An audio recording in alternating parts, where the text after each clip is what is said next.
Assalomu alaykum, kichik do'stlar, yaxshi turdinglarmi? Sizlar tarafda qar yog'dimi? Qar bo'yi asqil chiqdinglarmi? Bugun o'qimoqchi bo'lgan hikoyamiz dal mush qar bo'yi bilan munosabatlik.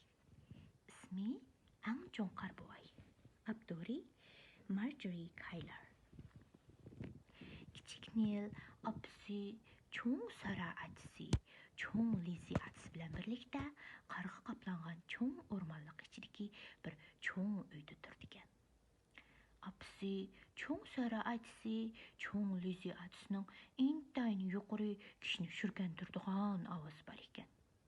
Ularning yana o'zlariga o'xshash cho'ng, bakmi ko'p qiladigan do'stlari bor ekan, ham ular bilan doim cho'ng yig'ilishlarni qilar ekan.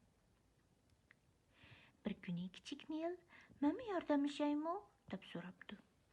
Lekin ular hammasi boshlarini chayqab, "Yo'q, sen qila olmaysan, sen texi bakli kichik" deb javob beribdi. "Yo'q, men qila olmayman, men kichik emas" debdi Nil. "Yo'q, sen qila olmaysan, sen texi kichik" deb yana o'xshash javob beribdi ular.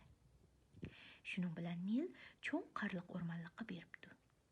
U mingib qurib qaqshal bo'lib ketgan bir daraxtning kamiriga kirib, qarlarning lapildab yoqqanini ko'rib o'ltiribdi.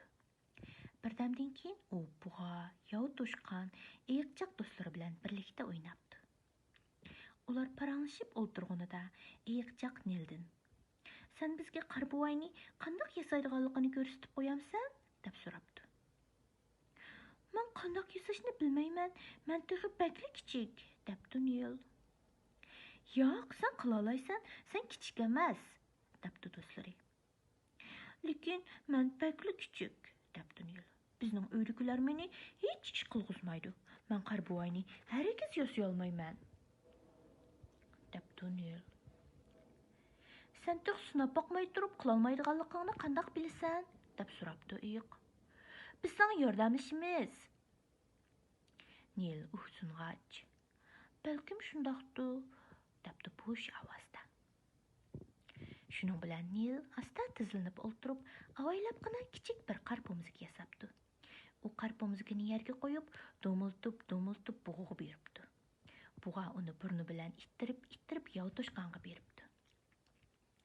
Yov to'shqon bo'lsa arqifti bilan tepib qar pomizgini eyiqchoqqa beribdi. Eyiqchoq yana do'miltibdi. Bu chaqda kichikkina qar pomizgi cho'ng, yo'g'on bir qar pomizgi bo'lgan ekan. "Amdi qandoq qilamiz?" deb so'rabdi bug'a. "Qar bo'yiga amdi o'tirhal cho'nglikdagi qar pomizgi kerak" debdi Nil. "Uni qandoq yasaymiz?" deb so'rabdi yov to'shqon. Nil yana tizilib o'ltirib, avaylabgina yana kichik bir qar pomizgi yasab chiqibdi. U qar pomizgini do'miltib bug'aga beribdi. Bug'a uni burni bilan ittirib yov to'shqonga beribdi. Yov to'shqon uni tepib eyiqchoqqa beribdi. Eyiqchoq qar pomizgini do'miltibdi. Andan uni ittirib degudak abayqi cho'ng qar pomizgining ustiga chiqaribdi. "Amdi-chu" debdi eyiq. "Amdi beshini yasayli" debdi kichik Nil yuqori ovozda. U avvalgidek avaylabgina kichik bir qar pomizgi yasab chiqibdi-da, uni do'miltib bug'aga beribdi. Bug'a uni ittirib yov to'shqonga beribdi. Yov to'shqon uni tepib eyiqchoqqa beribdi. Eyiqchoq uni abayqi ikki qar pomizgining ustiga ilib, puxta o'rlashtiribdi. Kichik Nil va hayvonlar kayniga yenib qar bo'yiga qarabdi. "Bir narsa kamdan qiladi" debdi yov to'shqon. "Uning yuzi" debdi kichik Nil. "Uni qandoq qilsak bo'lar?" deb so'rashibdi hayvonlar. "Menimcha biz yordamga muhtoj" debdi Nil. U bir isqartibla qushlarni yordamga chaqiribdi. Qaga, qizil tajli qushqashlar daraxtlardan uchib tushibdi. "Bizga qar bo'yining yuzini yasashib beramsizlar?" deb so'rabdi Nil. Shuning bilan qaga ikki parcha daraxt qovuzg'ini ilib kelib qar bo'yiga ko'z qilibdi. Qizil tajli qush bo'lsa bir tal ko'na holrang paypoqni tepib kelib burun qilibdi. Qushqash bir muncha quruq uzumlardan yasini yasabdi. Nil o'zining yeshil sharpisini qushlarga beribdi. Ular sharpini qar bo'yining bo'yniga yo'gabdi. Andan ikki tal tayoqchini qo'l qilibdi. Shuning bilan qar bo'yi oxiri bitib chiqibdi. Nil va hayvonlar hammasi o'zlari yasab chiqqan bu cho'ng qarbo'yga qarashibdi va ixtiyorsiz "Vah!" deyishibdi. Bu chaqda tushlik tomoq vaqti bo'lay deb qolgan ekan. Kichik Nil do'stlari bilan xo'shlashib, cho'ng qarliq o'rmonlikdan o'tib, uyiga qarab minibdi.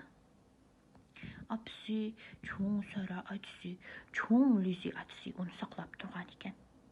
"Qayerga bording?" deb so'rashibdi ular cho'ng yuqori ovoz bilan. "Men bek cho'ng, yo'g'on qarbo'y yasidim" deb javob beribdi kichik Nil. "Sana o'xshash kichik bola qandoq sizga cho'ng, yo'g'on qarbo'y yasayolaydi?" debdi cho'ng Lizi atisi. "Men bilan berib ko'rib boqamsizlar" debdi kichik Nil. Shuning bilan apsi, cho'ng Sara atisi, cho'ng Lizi atisi kichik Nilga agishib, cho'ng qarliq o'rmonlikdan o'tib qarbo'yni ko'rib minibdi. Ular bu qarbo'yni ko'rib hayronlikdan og'izlarini ochib turib qolibdi. "Vah!" debdi ular. "Buni o'zing yasadingmi?" "Shundoq, men yasidim. Do'stlarimning yordamida tan qildik" debdi kichik Nil. "Bu men ko'rgan eng cho'ng, eng chiroyli qarbo'y ekan" debdi apsi. "Shundoq" debdi kichik Nil kulimsirab. "Bizga yordamlashib, o'xshagan tushlik tomoq qilib beramsan?" deb so'rabdi cho'ng Sara atisi. "Yo'q, u qilolmaydi, u bakli kichik" debdi Lizi atisi yanala. "Yo'q, men qilolayman, men kichik emas" debdi Nil. "Shundoq, sen qilolaysan, sen cho'ng bo'psan" debdi apsi. Apsi Nilni cho'nqur mehr bilan suyib qo'yibdi. Sara atisi Nilni chingida quchoqlab qo'yibdi. Lizi atisi bo'lsa yanala ishonmagandek qilib burnini qirib qo'yibdi. Nilning do'stlari uni ittirib, yo'lab qarbo'yning ustiga chiqaribdi. Nil qarbo'yning ustiga chiqib, ishonch bilan "Aslida menmi qilolaydi ekanman" deb varqirabdi. Shuna qilib bugungi sayimiz oxirlashibdi.